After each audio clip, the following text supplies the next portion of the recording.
మహాభారతంను వ్యాస మహర్షి 3 సంవత్సరాలు రచించాడు. ఈ మహాభారతం స్వర్గలోకంలో చెప్పడానికి నారద మహామునిని, పితృలోకంలో చెప్పడానికి దేవరుడిని, గరుడ గంధర్వ యక్ష రాక్షసలోకంలో చెప్పడానికి తన కుమారుడైన సుఖ మహర్షిని, సర్పలోకంలో చెప్పడానికి సామంతుడిని, మానవలోకంలో చెప్పడానికి వైశంపాయుడిని నియమించాడు వ్యాస భగవానుడు. పంచపాండవుల్లో అర్జునుడు ప్రముఖుడు.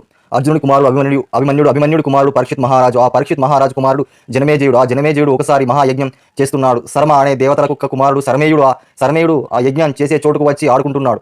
జనమేజయుని తమ్ముడు అది చూశారు. వారు ఆ కుక్క పిల్లను కొట్టి తరిమేశారు. శరమేయుడు అనే కుక్క పిల్ల ఏడుస్తూ పోయి తన తల్లి శర్మకు జరిగిన విషయం చెప్పింది. శర్మ కోపంతో జనమేజయ మహారాజు వద్దకు వచ్చి, ఓ జనమేజయ మహారాజా, నీ తమ్ముడు ఏమాత్రం వివేకం కరుణ లేకుండా నా కొడుకును శరమేయుని కొట్టారు. ఓ రాజా, యుక్త విచక్షణ లేకుండా మంచివారికి సాధువులకు అపకారం చేసే వారికి అకారణంగా ఆపదలు వచ్చి మీద పడతాయని పలికింది. ఆ శరమేయుడు అనే కుక్క పిల్ల వెళ్ళిపోయింది. తర్వాత కొన్నాళ్లకు జనమేజయుడు తాను చేయుచున్న యాగం పూర్తి చేశాడు. తన రాజధాని హస్తినాపురానికి పోయి సుఖంగా ఉన్నాడు. ఇంతలో జనమేజయ మహారాజు శర్మ మాటలు గుర్తుకు వచ్చాయి. చేసిన తప్పులకు శాంతి చేయిద్దామనుకున్నాడు. తగిన ఋత్వికుల కోసం అన్వేషిస్తున్నాడు. ఆ క్రమంలో శ్రవణుడు అనే మునిని కలుసుకున్నాడు. అతనికి నమస్కరించి ఇలా అన్నాడు, తమరి కుమారుడైన శ్రవసుని నాకు పురోహితునిగా పంపండి అని అర్థించాడు. దానికి తండ్రి సమ్మతించాడు. జనమేజయుని మహారాజుతో శ్రవసును పురోహితునిగా స్వీకరించాడు. శ్రవసుని ఆధ్వర్యంలో అనేక పుణ్య కార్యక్రమాలు చేశాడు. పైలుడి శిష్యుని పేరు ఉదంకుడు. ఉదంకుని గురువులకు భక్తితో సేవించి అష్టసిద్ధులు పొందాడు. ఒకరోజు గురువుగారి భార్య ఉదంకునికి పౌష్యుడు అనే మహారాజు భార్య వద్దకు కుండలంలో తీసుకురమ్మని ఉదంకుని ఆ పని మీద పౌష్య మహారాజు వద్దకు పంపింది. ఉదంకుడు వెళ్తుండగా దారిలో ఒక దివ్య పురుషుడు చూశాడు. అతని కోరిక మేరకు గోమయాన్ని భక్షించాడు ఉదంకుడు. ఆ దివ్య పురుషుడు అనుగ్రహం పొందాడు.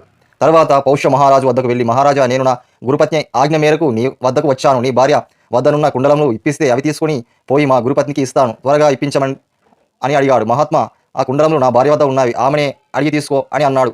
ఉదంకుడు పౌష్య మహారాణి వద్దకు వెళ్ళాడు. కానీ ఆమె ఉదంకునికి కనిపించలేదు. మరలా రాజు వద్దకు వచ్చి, రాజా, మహారాణి నాకు కనిపించలేదు, మీరు నాకు ఆ కుండలంలో తెప్పించి ఇవ్వండి అని అడిగాడు. మహాత్మా, నా భార్య మహాపవిత్రురాలు, ఆమె అపవిత్రులకు కనబడదు అన్నాడు. అప్పుడు ఉదంకునికి గుర్తుకు వచ్చింది తాను గోమయం భక్షణ చేసి ఆశమనం చేయలేదు అని.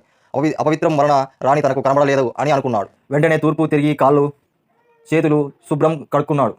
ఆచమనం చేశాడు. వెంటనే పౌష్యాదేవి దగ్గరికి వెళ్ళాడు. ఆమె ఉదంకునికి కనబడింది. కుండలంలో అడిగాడు. ఉదంకునికి ఆమె కుండలంలో ఇచ్చింది. ఇలా చెప్పింది, కుమార, తక్షకుడు ఈ కుండలములకు అపహరించాలని చాలా కాలం నుండి వేచి ఉన్నాడు. తక్షకుడు మాయల మారి కాబట్టి నీవు ఈ కుండలములు తక్షకుని కంటపడకుండా భద్రంగా తీసుకొని పో అని చెప్పింది. అలాగే అని కుండలము తీసుకుని ఉదంకుడు పౌష్యుని వద్ద నుండి వెళ్ళాడు. పౌష్యుడు ఉదంకునికి భోజనం చేసి వెళ్ళమని అన్నాడు. సరే అన్నాడు ఉదంకుడు. ఉదంకుడికి భోజనం చేస్తూ ఉంటే ఆ భోజనంలో ఒక వెంట్రుక వచ్చింది. ఉదంకుడు పౌష్యుని చూసి, నీవు నాకు అపవిత్రమైన భోజనం పెట్టావు కాబట్టి గుడ్డివాడి వైపో అని శాపం పెట్టాడు. నేను చేసిన చిన్న తప్పుకు ఇంత పెద్ద శాపమా ఇచ్చావో, కాబట్టి నీవు సంతానం కలగకుండా గాగా అని ప్రతిశాపం ఇచ్చాడు పౌష్యుడు. తన తప్పు తెలుసుకున్న పౌష్యుడు, అయ్యా, నాకు సంతానం కావాలి, దయచేసి తమ శాపం ఉపసంహరించుకోండి అని పౌష్యుని ప్రాధేయపడ్డాడు ఉదంకుడు. ఉదంక, మీ బ్రాహ్మణుల మనస్సు నవీనతరం కానీ మాట కర్కశం, కానీ మా క్షత్రియుల మనసు కర్కశం కానీ మాట సౌమ్యం. బ్రాహ్మణుడు తన శాపం ఉపసంహరింపగలరు కానీ క్షత్రియులకు అది సాధ్యం కాదు. కాబట్టి నీవు నాకు ఇచ్చిన శాపం ఉపసంహరింపు అని అన్నాడు. అలాగే అన్నాడు ఉదంకుడు. నా శాపం కొద్ది కాలం మాత్రమే ఉంటుంది, తర్వాత శాప విమోచనం అవుతుంది అని చెప్పాడు. ఉదంకుడు కుండలంతో సహా గురుపత్ని వద్దకు వెళ్తున్నాడు. దారిలో ఒక జలాశయం కనబడింది. ఉదంకుడు తన కుండలంలో ఒక పవిత్రమైన ప్రదేశంలో పెట్టాడు.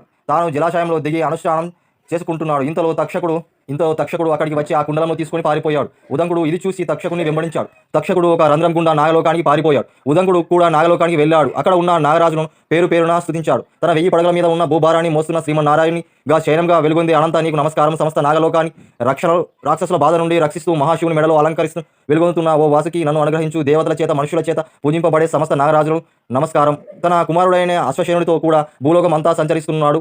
తక్షక, నన్ను అనుగ్రహించు అని నాగుల అందరినీ పొగిడాడు ఉదంకుడు. అప్పుడు అతనికి తెలుపు నలుపు దారాలతో వస్త్రములు నేయుచున్న 2 స్త్రీలు, 12 ఆకులు గల చక్రం తింపుతున్న 2 స్త్రీలు, 6 కుమారులు, ఒక పెద్ద గుర్రము ఎక్కిన దివ్య పురుషుడు చూశాడు. ఆ దివ్య పురుషుడు ఉదంక నీ వైపు చూసి, ఉదంక, నీకు ఏం వరం కావాలో కోరుకో అని అడిగాడు. వెంటనే ఉదంకుడు, ఈ నాగుల కులం మొత్తం నాకు వశం కావాలి అని కోరుకున్నాడు. దివ్య పురుషుడు వెంటనే ఉదంకుడికి అలాగే అన్నాడు. నువ్వు వచ్చి ఈ గుర్రం చెవిలో గట్టిగా ఊదు అని అన్నాడు ఆ దివ్య పురుషుడు. వెంటనే ఉదంకుడు పోయి ఆ గుర్రం చెవిలో గట్టిగా ఊదాడు. అప్పుడు ఆ గుర్రం శరీరం నుండి భయంకరమైన అగ్ని జ్వాలలు పుట్టి నాగలోకం అంతా చుట్టుముట్టాయి. నాగలోకం అంతా ప్రళయం వచ్చిందని భయపడ్డారు. నాగరాజు తల్లడిల్లిపోయాడు. వెంటనే తక్షకుడు గడగడలా వణుకుతూ వచ్చి తాను అపహరించిన కుండలంలో ఉదంకునికి ఇచ్చాడు. అక్కడి నుండి బయటకు ఎలా వెళ్ళాలి అని మదన పడుతున్న ఉదంకునితో ఆ దివ్య పురుషుడు ఇలా అన్నాడు. ఉదంక, నీవు ఈ గుర్రం ఎక్కి నీ కోరిక ఉన్న చోటకు వెళ్ళు అన్నాడు. వెంటనే ఉదంకుడు ఆ గుర్రం ఎక్కి గురువుగారి ఆశ్రమంకు వెళ్ళాడు. గురుపత్నికి కుండలాలు ఇచ్చాడు. ఉదంక పక్కనే ఉన్న పౌష్య మహారాజు దగ్గర నుండి కుండలములు తేవడానికి ఇంత ఆలస్యమా అని గురువుగారు ఉదంకుని అడిగాడు. ఉదంకుడు జరిగిన విషయం అన్ని గురువుగారికి చెప్పాడు. ఉదంక, నీవు ధన్యుడు, ఆ ఎద్దు ఎక్కి వచ్చిన వాడు ఇంద్రుడు. ఆ ఎద్దు ఐరావతము, నీవు తిన్న గోమయం అమృతము, నీవు నాగలోకంలో చూసిన స్త్రీలు దాత విధాత, ఆ తెలుపు నలుపు దారాలు వస్త్రాలు రాత్రి పగలు, 12 ఆకులుగా చక్రం, 12 మాసములుగా సంవత్సర కాలం, 6 కుమారులు 6 ఋతువులు. ఆ గుర్రం ఎక్కిన వచ్చిన దివ్య పురుషుడు ఇంద్రుడు, మిత్రుడు, పర్జన్యుడు.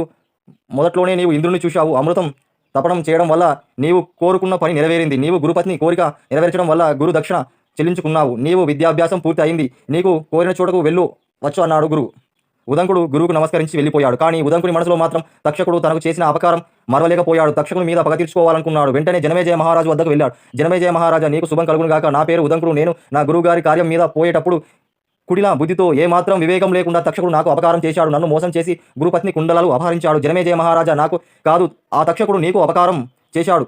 మహావీరుడు అర్జుని మనవడు అభిమన్యుడి కుమారుడు అయిన నీ తండ్రి పరీక్షిత్ దారుణంగా కాటువేసి చంపాడు. తన ఘోరమైన విషాగ్ని కీలలకు నీ తండ్రి బలి చేశాడు.